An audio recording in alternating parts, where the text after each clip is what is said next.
What do a speaking coach, a strategy consultant, and a breach counselor have in common? Sounds like the start of a bad joke, right? But honestly, it's all about finding out what people really do in their jobs. The stories, the struggles, the coffee breaks. The real stuff you won't find in a job title.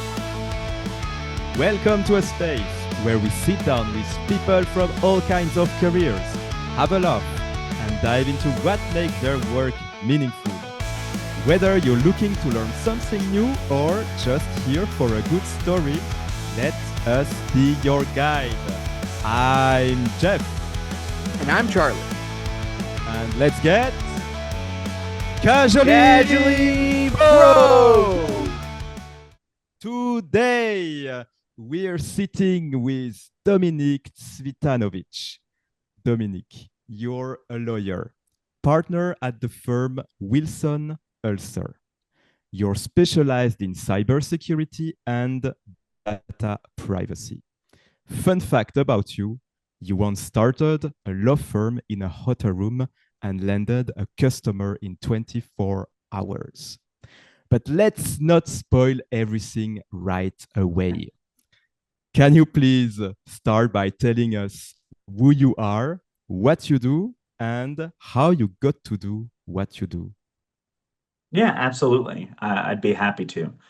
As you said, my name is Dominik Cvitanovic. I work at the law firm Wilson Elser. I am a co-chair of our National Data Privacy and Cybersecurity Group. My primary role is as a breach counsel. So I represent clients who are going through ransomware attacks and investigations, as well as business email compromise investigations, network intrusions, privacy incidents and events, and counsel them on notification obligations. If you've ever gotten one of those annoying letters in the mail that have a enrollment code for credit monitoring, hi, I drafted that, or at least someone like me, and so those letters, we work with our clients to make sure that they're compliant with state and federal law. We work on regulatory notices and investigations. And so, we're there from the very beginning to explain to clients, hey, you do have a friendly voice here to walk you through this process, explain how it works, and to talk non-technical to you, so that at any point in time, if you're wondering, I don't know what all those forensics people are talking about, you can ask us. Incredible. I feel like I need that for every day. Just because listen, when it comes to figuring out business, that's cool. When it comes to figuring out tech, you probably have a toddler that's better suited than I am. But it's so interesting because I feel like, and this is maybe just me, if I found out that my business's, I guess, technological infrastructure got messed with, I would be in a massive panic because, Oh, for sure. yeah, like I don't know what I'm doing, but I would assume that even if you did know what you're doing, there's a lot of sensitive data, a lot of issues that go on with that. Can you tell us about like maybe the process? Like how do you start with, okay, something horrible happened, our systems were breached. What do we do? Okay, no, great question. So, and there are two potential answers that hinge on, did you prepare for this by creating an incident response plan ahead of time? And if you don't have an IRP in place, maybe you should give me a call before you discover the event happened. But if you didn't, then and fun sidebar on that, if you do have an incident response plan, don't store it just electronically, because if you get hit by a ransomware attack, that also may not be available. Have a paper copy for that reason. And so if you don't have a plan in place, one thing to consider when you discover that a ransomware event has happened is not only, isolating the network, trying to contain the event to the extent that it exists at the time that you discover it, but also, do you have insurance? Do you have a cyber insurance policy in place? Put them on notice. They will have resources. They'll have forensics teams. They'll have breach counsel like me on panel that they'd like to introduce you to so that you can quickly go from notifying your insurance carrier to having a scoping call with experts, trying to get details as to what's happening and offering you practical advice as to your situation and what you should be doing next. Does that make sense? Yeah, absolutely. That definitely sounds terrifying and intimidating, but at least manageable now that we know. Oh, for sure. And sometimes the method of discovery, it can be particularly horrifying because you can walk into your office and your printers can be all running and printing the same ransom note so that until they run out of paper. And so you show up at the office and overnight you just see all of not only has there been a wasteful use of paper, but you show up and you see a ransom note at the top of your printer machine that just says, "Hey, you've been hit by Lockbit or Akira.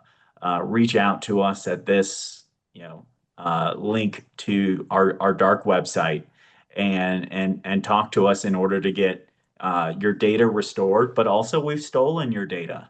Uh, contact us as soon as possible. Don't worry about law enforcement or authorities. They're not going to help. You have to talk to us."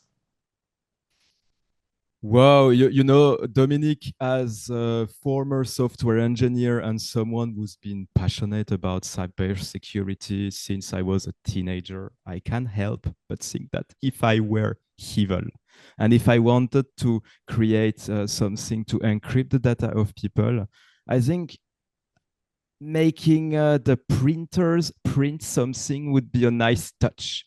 Yes. It's it would be the end of a work well done. It's absolutely scary.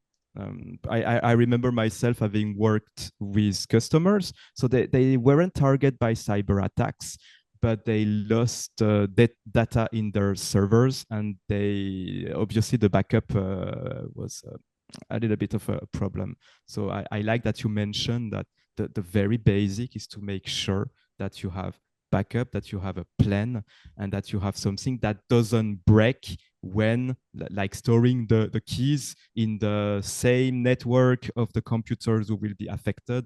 Because if that's happened, you just doesn't work.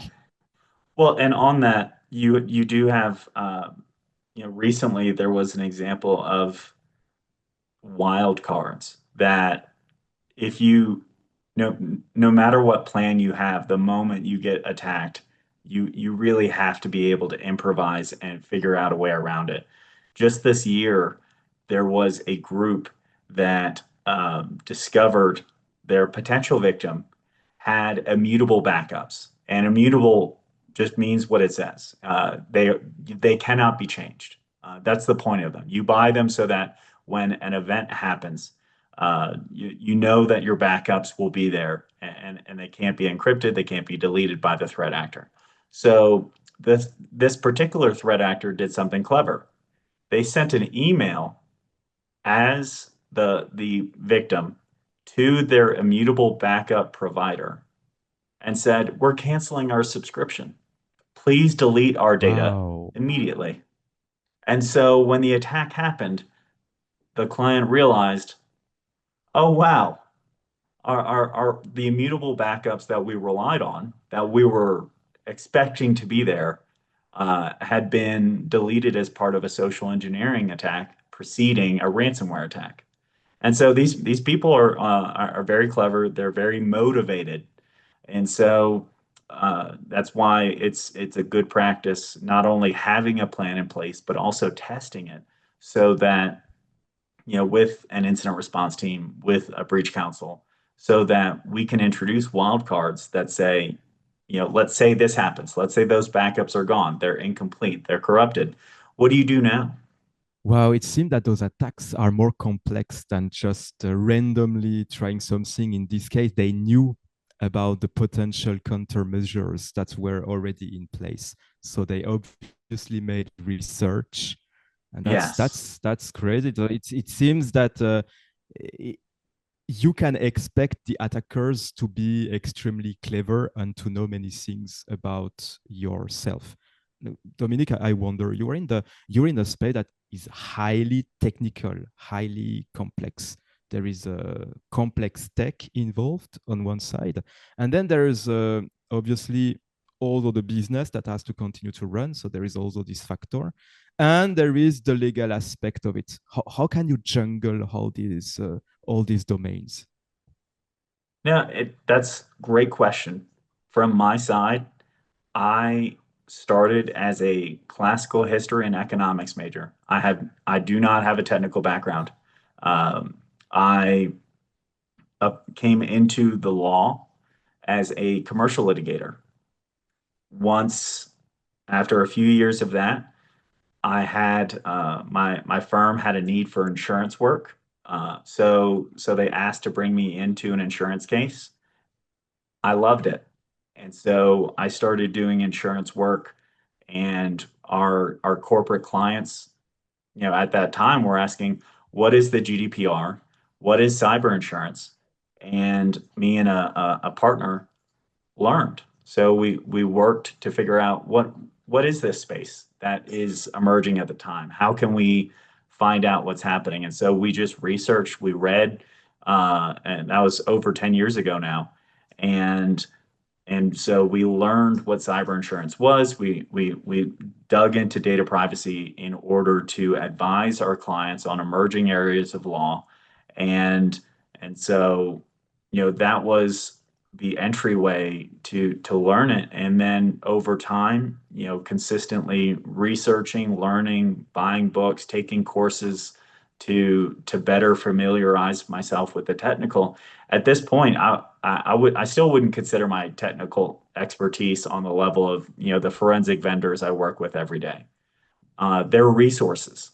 What I do, what my role is I know enough to ask questions and say, all right, that doesn't sound right. What do you mean by X, Y, and Z? Or I know enough that, hey, do we have domain services? Have we done AD hygiene?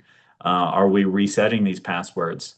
Um, when you say we've lost access to X, Y, and Z resource, what do you mean by that?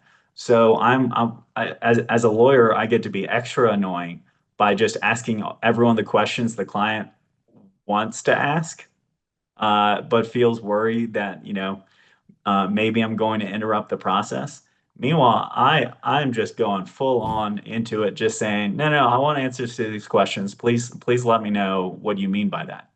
And so I got into breach response work as a breach counsel, and I never looked back.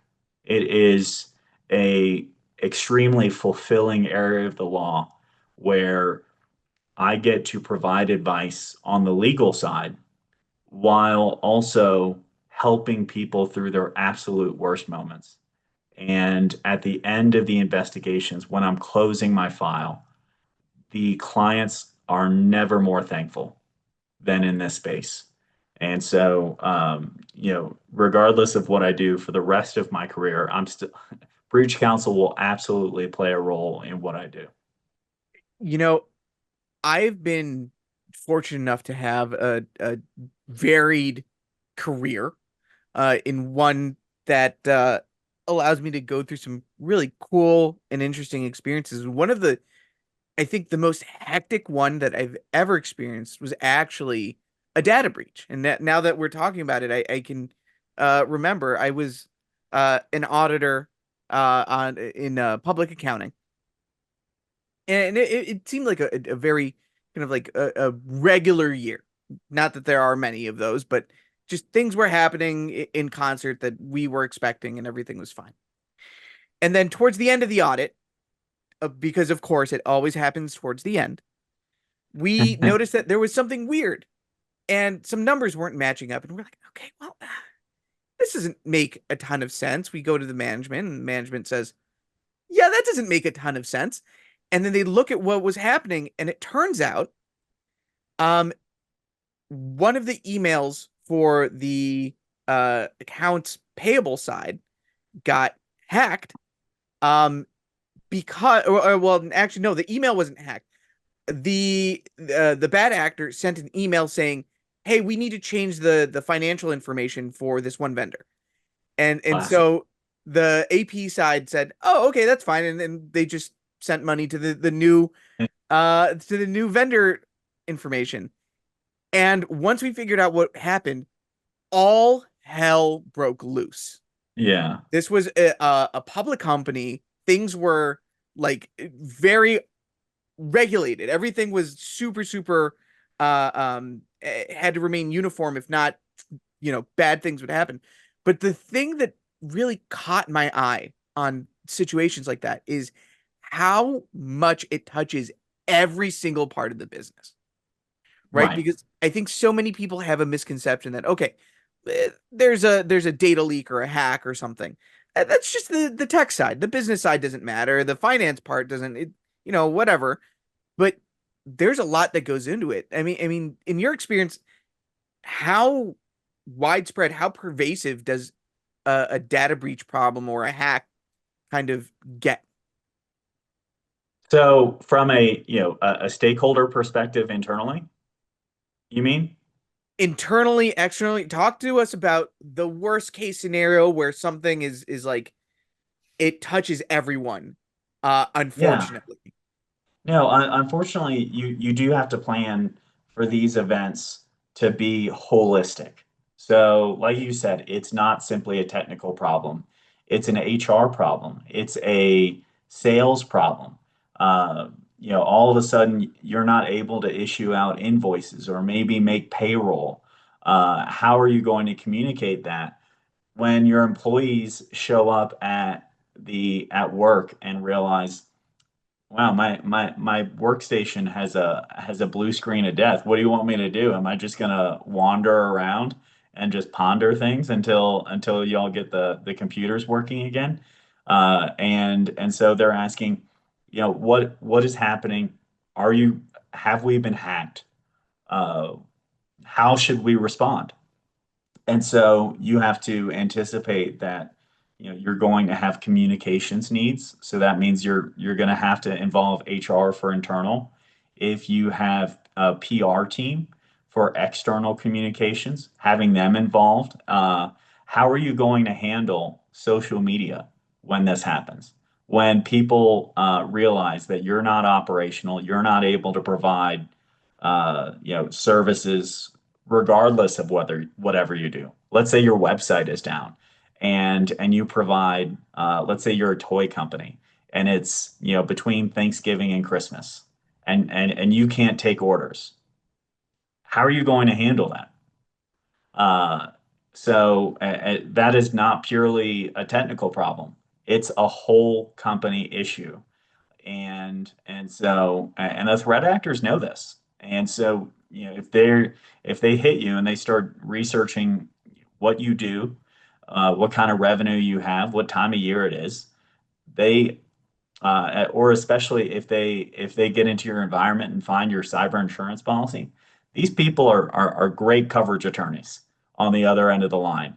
And when they say, I want $3 million. Why? We don't have that kind of money. It's like, au contraire.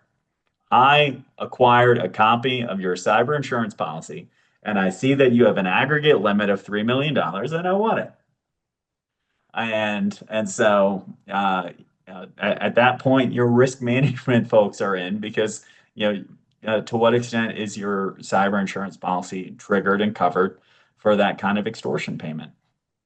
And so it really is a whole company approach.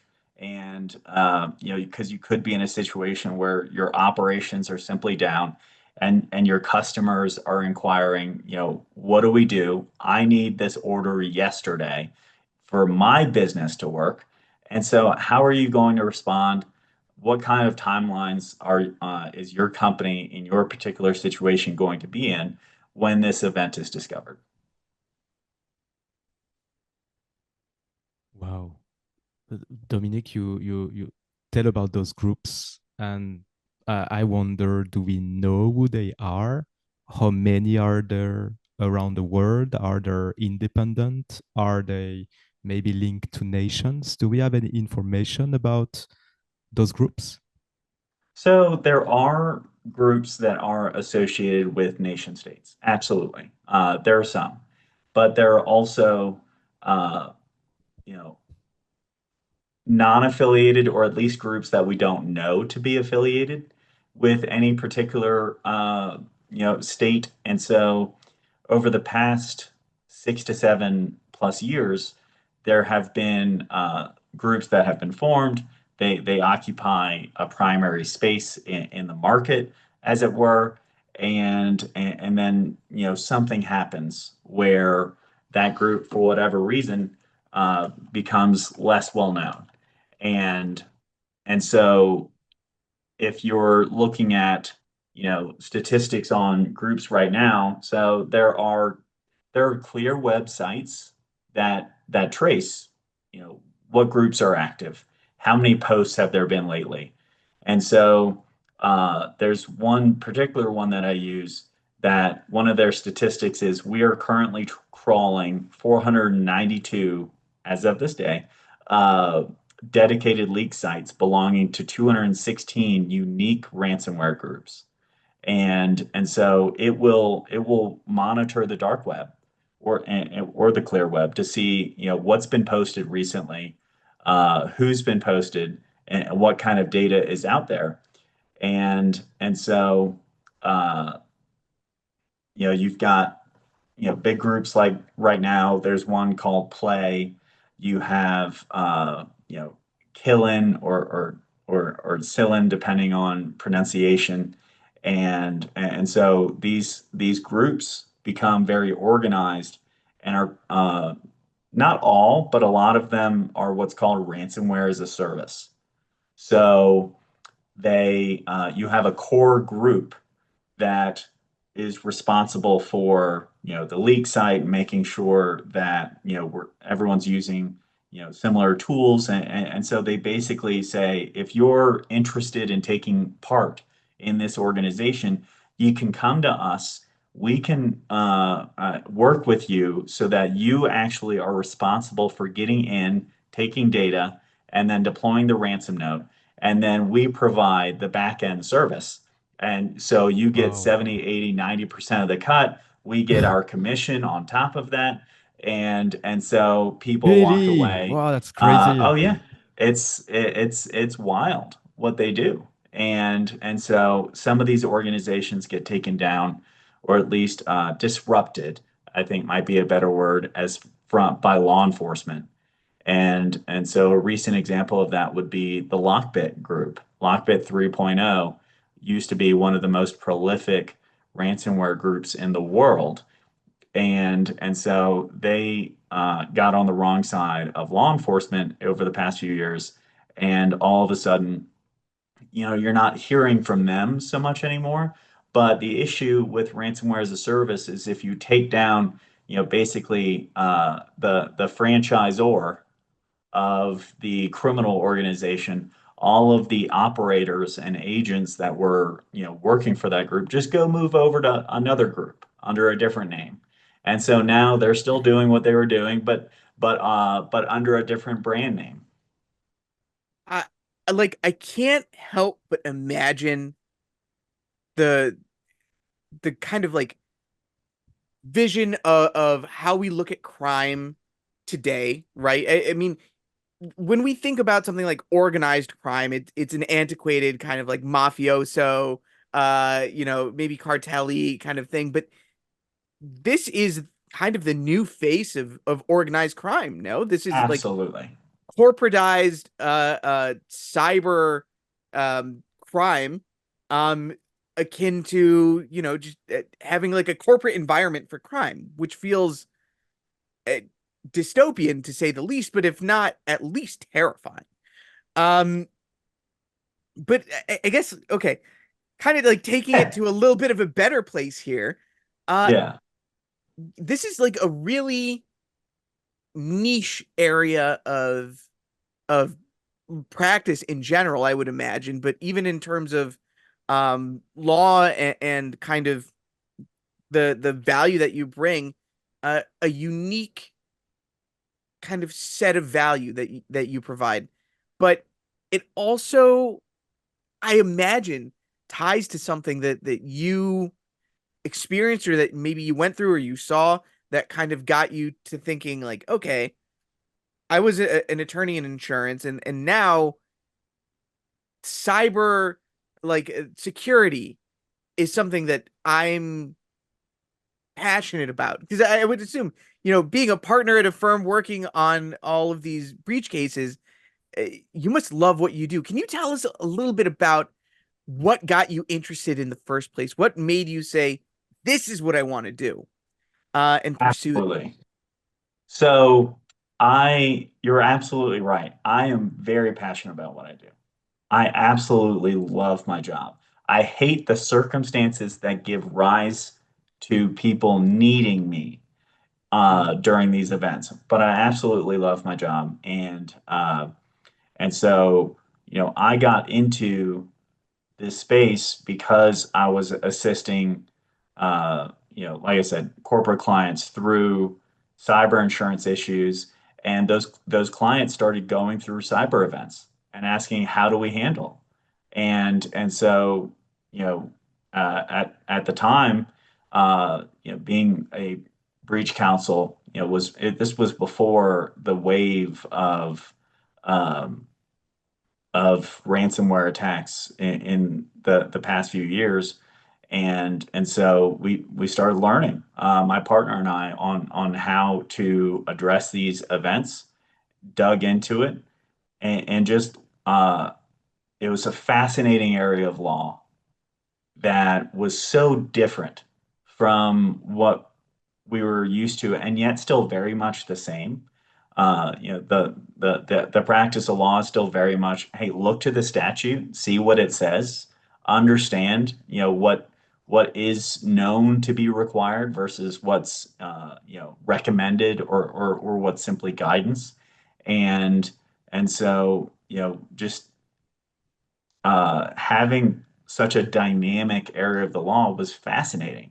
And so for the past 10 years, I've just been immersed in it because it's constantly changing. It's the market for it today is so different than it was 10 years ago, that it's not recognizable. mm, Simply the volume of attacks, it has skyrocketed because and the nature of them too. It used to be encryption only events where people wouldn't take data, and then it evolved into, we're going to encrypt and we're going to take data. So we're going to double extort you. wow. And then it evolved even further from there, where some groups are saying, oh, no, the encryption is what's really getting heat from law enforcement. So we're just going to steal data. And then we're going to threaten the release of that data online unless you pay a ransom. And so there are groups now that solely steal data. You won't even know that it happened until you get an email that says, hey, by the way, here are links to all of the data that I have from you. Uh, you know, Chat with us if unless you don't want us to report it to the authorities. And in one famous circumstance, one ransomware group actually was talking to a victim and then reported the victim to the SEC. So it was a publicly traded company. And in order to get the victim's attention, they were threatening, you're a publicly traded company. If this gets out there, uh, I imagine if it's like every other event, you're going to be in trouble legally. And so the group, a criminal organization, filed with the SEC that they had hit a victim that had not yet reported the matter to the SEC. That Just is.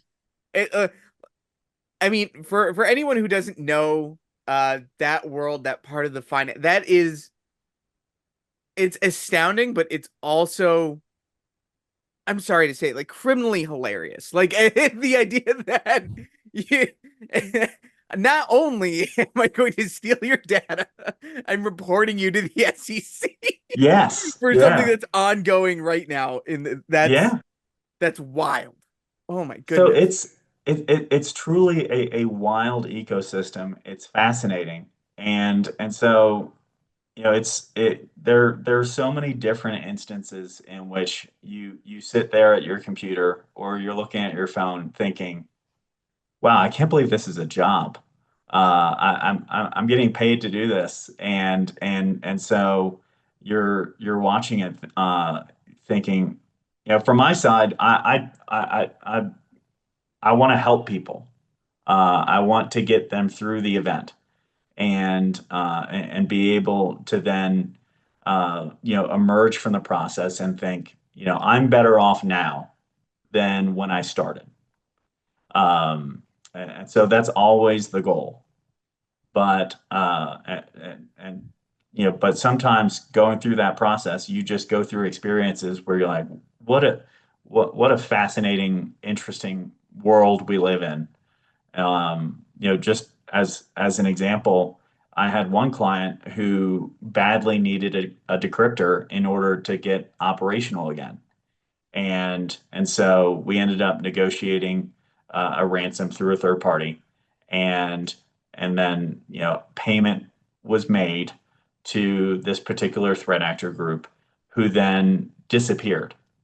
They went silent on the chat, and the client in that situation is stressed. They're thinking, we just paid all this money to a criminal organization, and now it's gone, and days pass by, and that day turns into a week, and at the end of the week the threat actor comes back and is extremely apologetic, just saying, I'm sorry, I'm so sorry for the delay in getting back to you, but Russia bombed our village, and we've been without power and internet for a week. And so, here's the decryptor, here's the report, here's everything you asked for. And so it's just one of those circumstances where you realize, there's a whole world of things around us that's still happening while this event is going on, because you can end up focusing, very much on, it's the client and the threat actor. Meanwhile, the world keeps on spinning, and there are external factors that are always involved, and it is, I feel fortunate to be able to help people in these circumstances. Wow, I'm really surprised by the level of professionalism. That's a good customer service, and they apologize and they tell you why it didn't work as expected. And I would say that many companies should be inspired by this while they are replacing Yeah, yeah. customer Don't service steal by the data, but AI. like And the customer oh yeah, service side. Yeah. No, they should look for a different career in consulting. and what's also impressive is the variety of business models of Mhm. those groups. That's crazy. Now, Dominic, on a completely different side, there is a question that I really want to ask a lawyer for a very long time. It's a very weird question. I Uh-huh. hope you will not. I hope you will not sue me for that. Okay, that's a I might joke. have to send you an engagement letter before I answer that.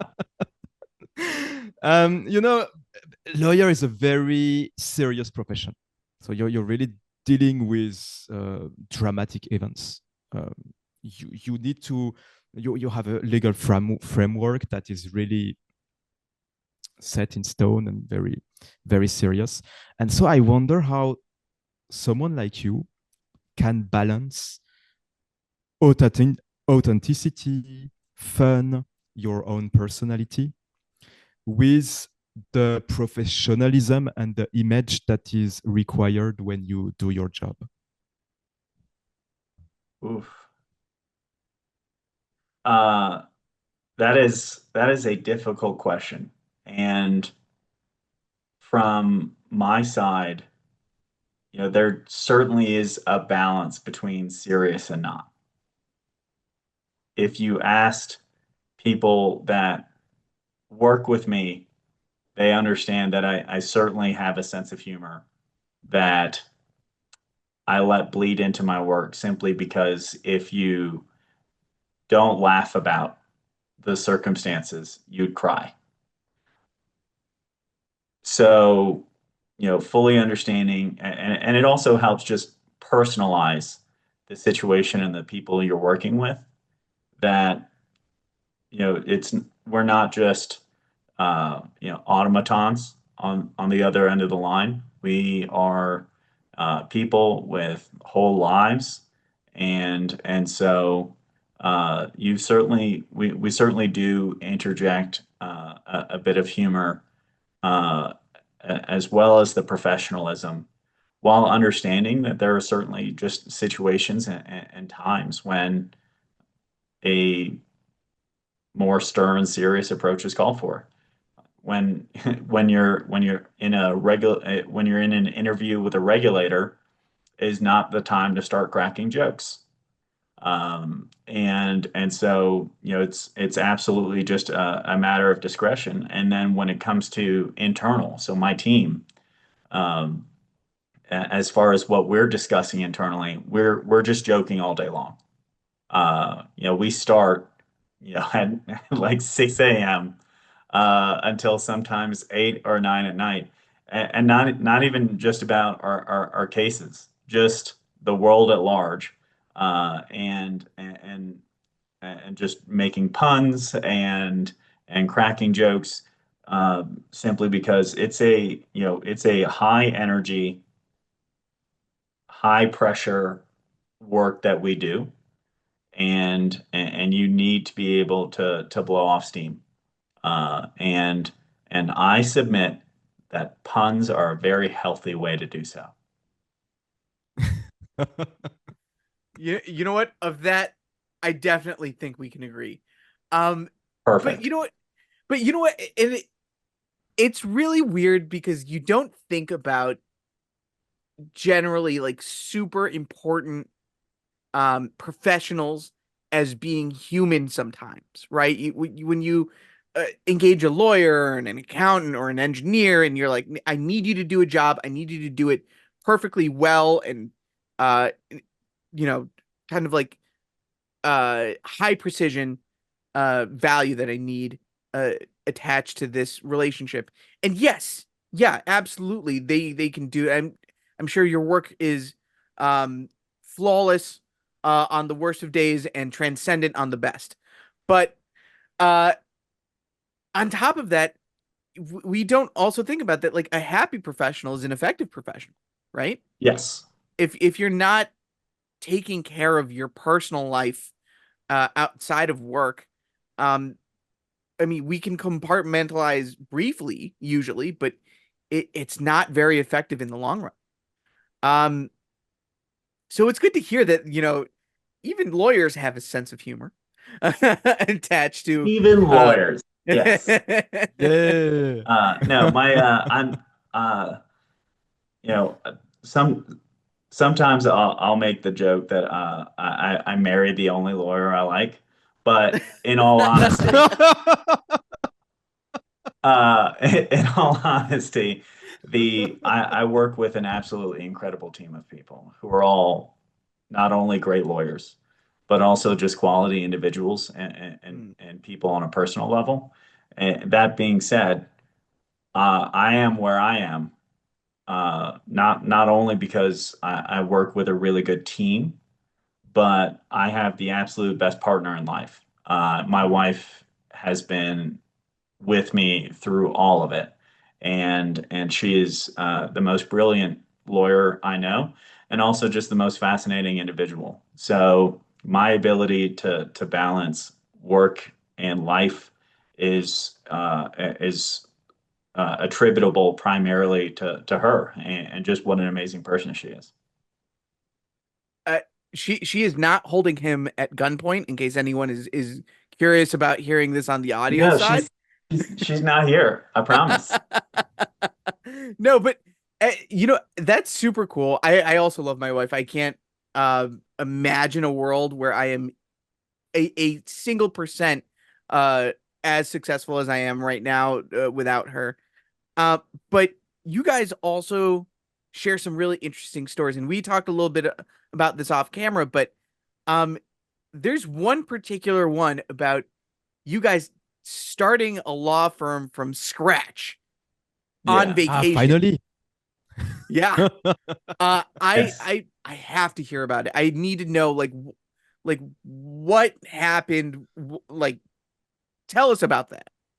Yeah. So this was several years ago now. My wife and I were going to New Zealand for vacation. I have some cousins who live outside of Auckland. I always wanted to go see them and visit them. And my wife and I were just both enchanted with the country. And so we had planned a 2 week trip there to go visit. I'm a big Lord of the Rings fan, so obviously I had to go to Hobbiton, the whole thing.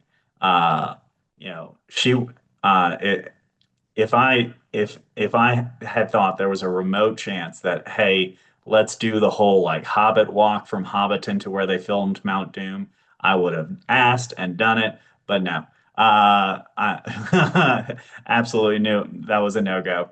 But that being said, we're going to New Zealand, and at the time, my a partner at my old firm and I had considered starting our own place, and then all of a sudden, uh, we're in New Zealand, and so for a variety of circumstances, you know, we we realize our position at the old firm is over. We need to start this firm right now, and it's 2 a.m.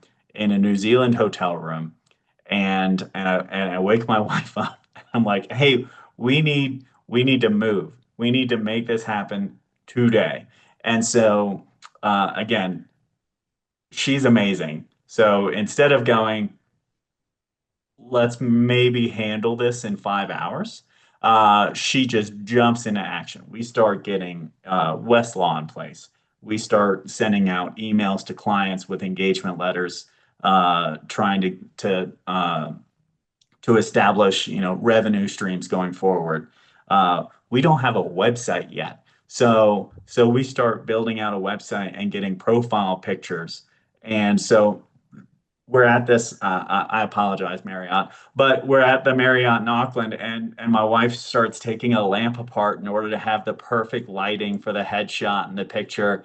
And so she's over there on like a chair with a disassembled lamp and a phone taking pictures to be like, okay, no, no, all right, move a little to the right. No, no, chin up.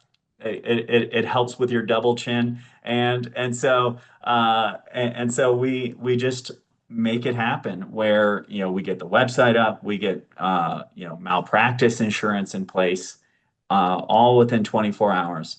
And there was no better feeling than getting all of that rolled out while on vacation on the other side of the world, and then having our first client come back to us and say, "Yeah, absolutely, we'll stay with you. Here's the signed engagement letter."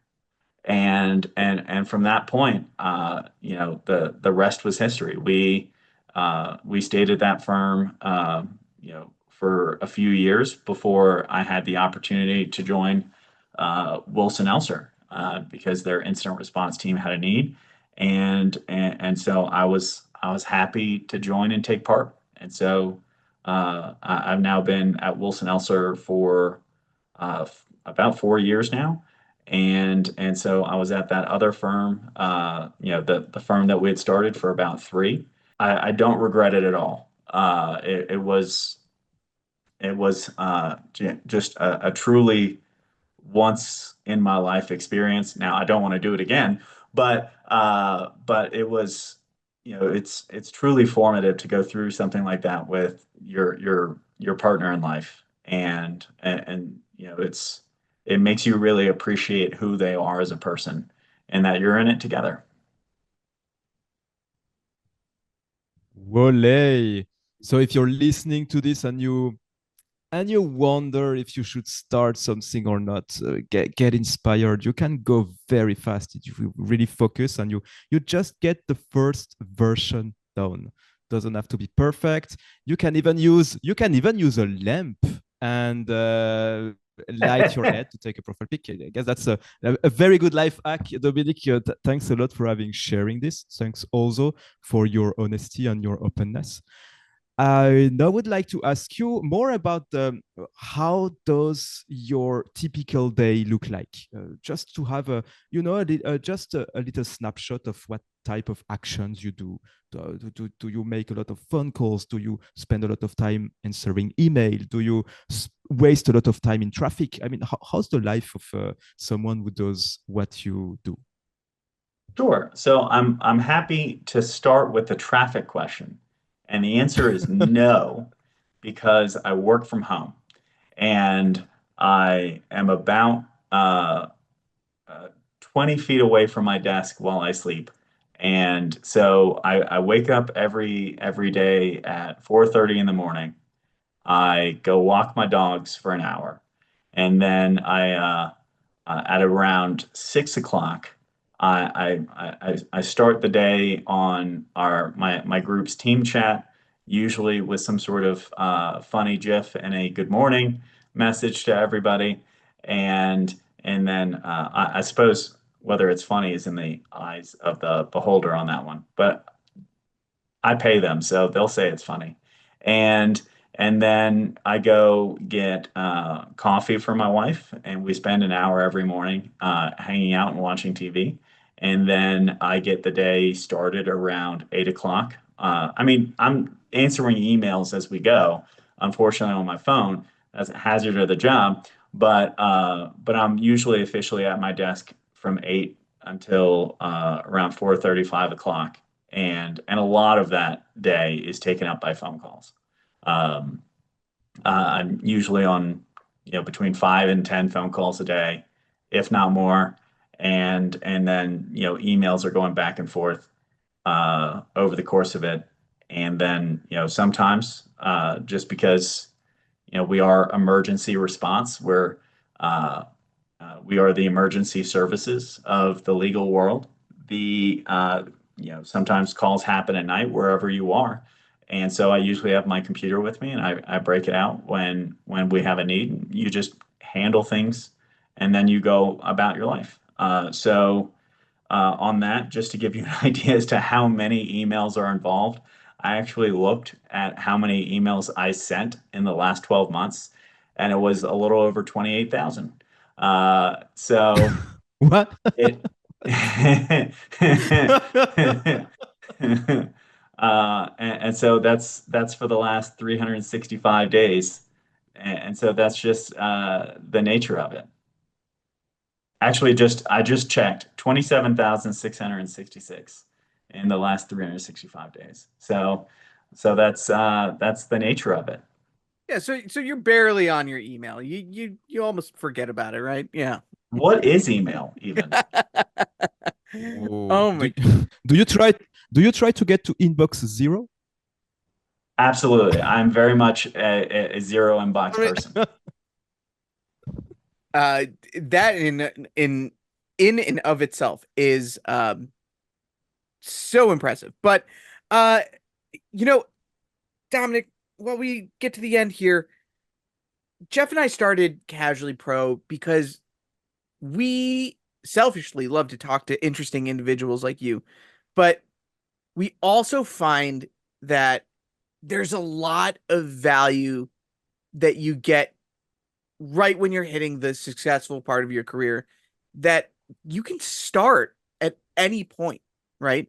A lot of our listeners are maybe students or people in transition or even just people curious about how to better their lives as a whole. But something that they always look for and they always ask about is, what can I start doing today that can help me get to where you are?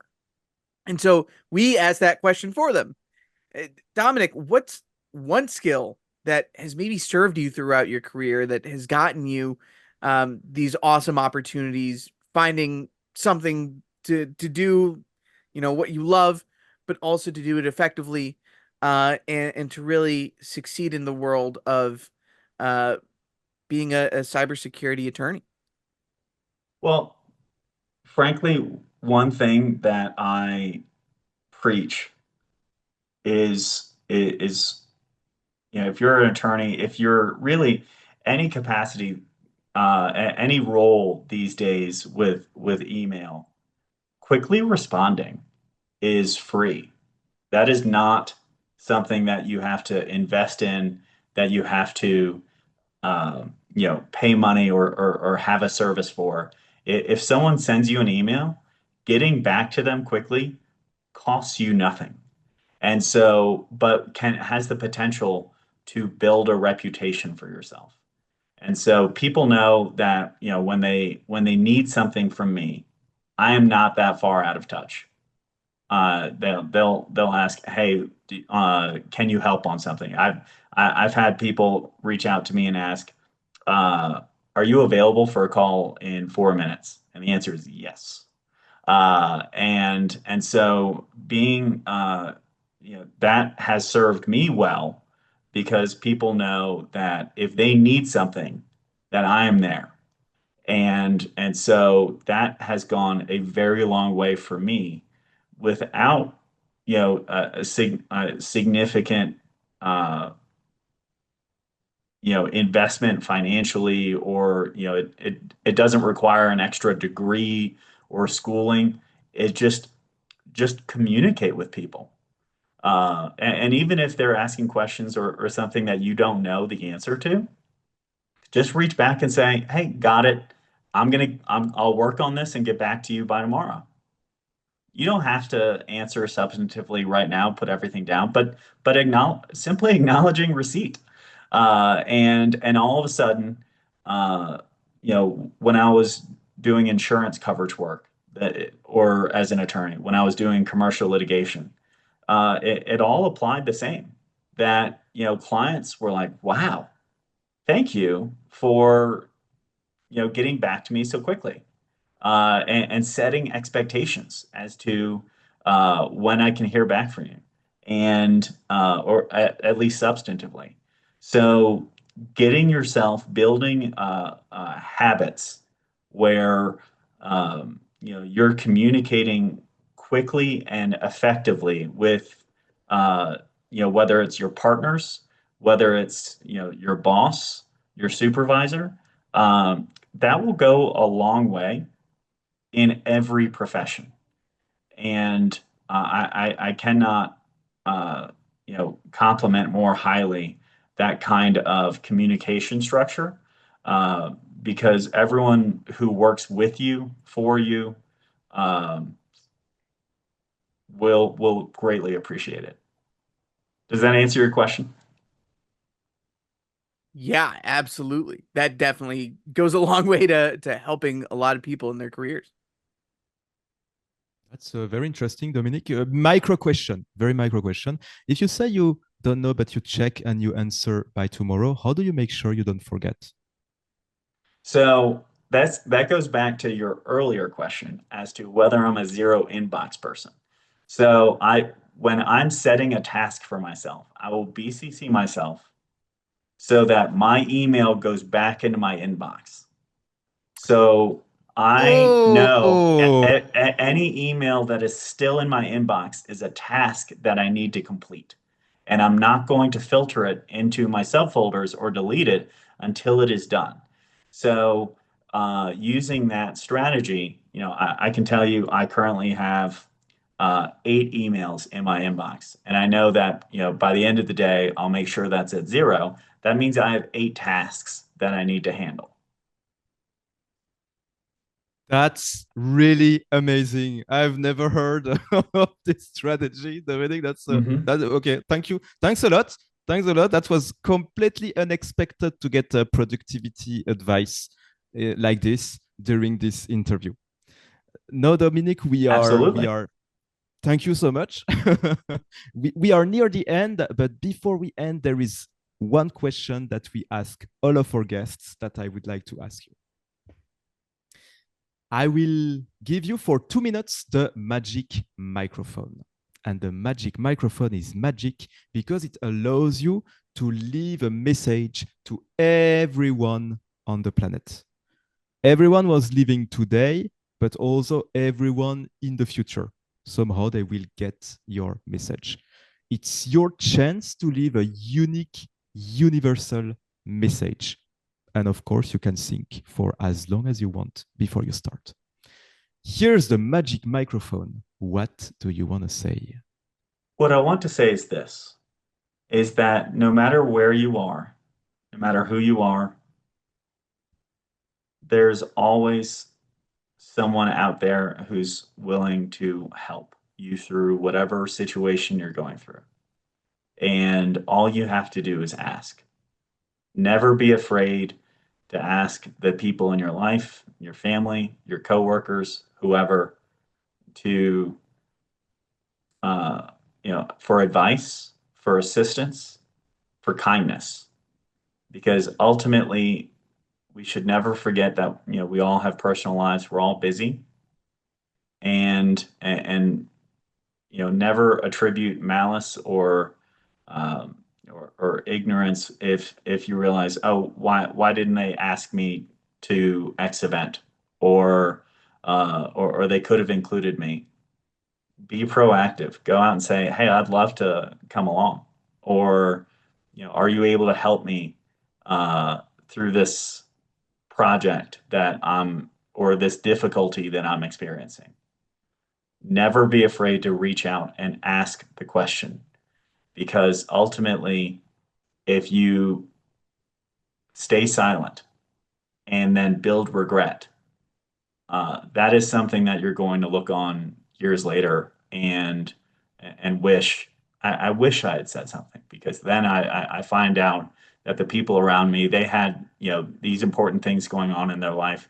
They didn't have me in mind, not because they disliked you or anything, but simply because everyone's busy, everyone has their own things.